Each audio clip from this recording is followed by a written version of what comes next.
श्री राम के परम भक्त हनुमान जी को वीरों के वीर महावीर कहा जाता है, जिन्होंने अपने प्रभु श्री राम की रक्षा के लिए बहुत से युद्ध किए और जीते भी। शास्त्रों में उन्हें संकट मोचन कहा जाता है, क्योंकि वे अपने भक्तों को हर संकट से उबारते हैं।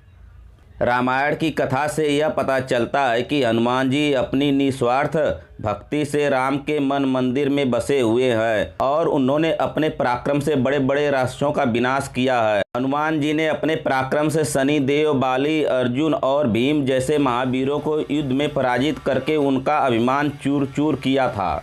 लेकिन क्या आपको पता है कि संकट मोचन हनुमान जी ने अपने जीवन काल में अभिमानवश एक ऐसा युद्ध भी लड़ा जिसमें उन्हें हार का सामना करना पड़ा। इस युद्ध में हनुमान जी को हराने वाले कोई और नहीं बल्कि एक राम भक्त ही थे। उन्हें हराने वाले मच्छिंद्री नाथ जी ही नाम के एक बड़े तपस्वी थे। एक बार जब वे रामेश्वरम में आए तो राम जी द्वारा निर्मित सेतु देखकर वे भाव विभोर हो गए और प्रभु राम की भक्ति में लीन होकर वे समुद्र में स्नान करने लगे। तभी वानर वेश में उपस्थित हनुमान जी की नज़र उन पर पड़ी और उन्होंने मच्छिंद्री नाथ जी की शक्ति की परीक्षा लेनी चाहिए। हनुमान जी ने अपनी लीला आरंभ की, जिससे वहां तेज बारिश होने लगी। हनुमान जी उस बारिश से बचने के लिए एक पहाड़ पर वार कर गुफा बनाने की कोशिश करने लगे।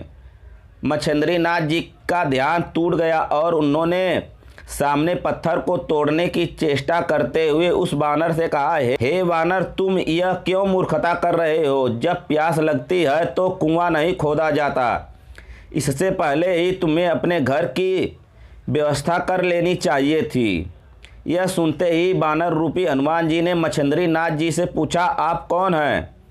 जिस पर मच्छिंद्री नाथ जी ने अपना परिचय देते हुए कहा, मैं एक सिद्ध योगी हूँ और मुझे मंत्र शक्ति प्राप्त है। हनुमान जी ने मच्छिंद्री नाथ जी की शक्ति की परीक्षा लेने के उद्देश्य से कहा, वैसे तो प्रभु श्री राम और महाबली हनुमान से श्रेष्ठ योद्धा इस संसार में कोई नहीं है, पर कुछ समय उनकी सेवा करने के कारण उन्होंने प्रसन्न होकर अपनी शक्ति का 1% हिस्सा मुझे भी दिया है। ऐसे में अगर आप इतने ही शक्तिशाली और आप पहुँचे हुए सिद्ध योगी हैं तो मुझसे युद्ध में हरा कर दिखाएं, तभी मैं आपके तपोबल को मानूंगा। इतना सुनते ही मच्छिंद्री नाथ जी ने उस वानर की चुनौती स्वीकार कर ली।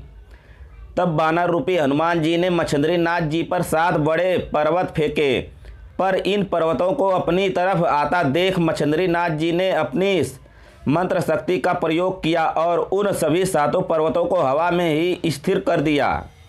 उन्हें उनके मूल स्थान पर वापस भेज दिया। इतना देखते ही महाबली को क्रोध आ गया। उन्होंने मच्छिंद्री नाथ जी पर फेंकने के लिए वहां उपस्थित बड़ा सा पर्वत अपने हाथ में उठा लिया, जिसे देखकर मच्छिंद्री नाथ जी ने समुद्र के पानी की कुछ बूंदों को हाथ में लेकर उसे वाताकर्षण मंत्र से सिद्ध कर हनुमान जी पर फेंक दिया। तो का स्पर्श होते ही हनुमान जी का शरीर स्थिर हो गया और वे हलचल करने में असमर्थ हो गए।